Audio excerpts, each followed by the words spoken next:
আসসালামু আলাইকুম। আজকে আমরা তৈরি করে দেখাবো পাউরুটির অমলেট, যেটা খেতে অত্যন্ত সুস্বাদু হয়ে থাকে এবং আমাদের পরিবারের সবাই যেটা খেতে প্রতিনিয়ত বায়না ধরে থাকে। তো এটার জন্য প্রথমত আপনাদেরকে একটি পাত্রে একটি অথবা দুইটি ডিম নিয়ে নিতে হবে এবং এই ডিমের মধ্যে পরিমাণ মতো চিনি নিয়ে নিতে হবে আপনার মিষ্টি খাওয়ার স্বাদ অনুযায়ী, এবং চিনিটাকে এমনভাবে মিক্স করতে হবে যাতে করে চিনির মধ্যকার দানা দানাগুলো একদম মিশে যায়।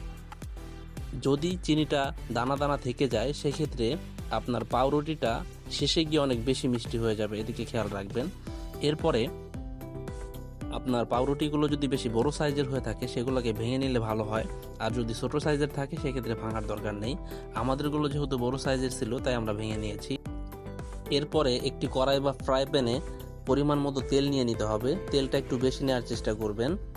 অতঃপর আমাদের যে মিক্স করা ডিম ছিল এর মধ্যে রুটিটাকে ভালোভাবে ভিজিয়ে নিতে হবে যাতে করে রুটির সব জায়গায় ডিমটা লেগে যায়, এবং শেষে একটু ভালোভাবে ঝেঁকে নিতে হবে, ডিমটা ফেলে দিতে হবে।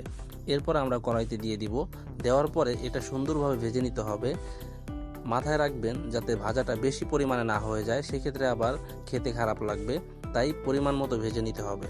এবং একটা লালচা লালচা ভাব যখন চলে আসবে তখন আমরা এটাকে উঠিয়ে নিব।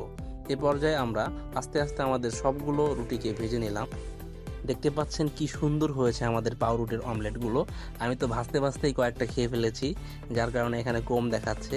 দেখতে পাচ্ছেন আমি এগুলাকে ছিঁড়ছি, তো ভিতরে অত্যন্ত সুস্বাদু এবং মজাদার একটা ফিল পাচ্ছি। তো আমরা এখন এগুলোকে খাবো, আপনারা আবার নজর দেন না।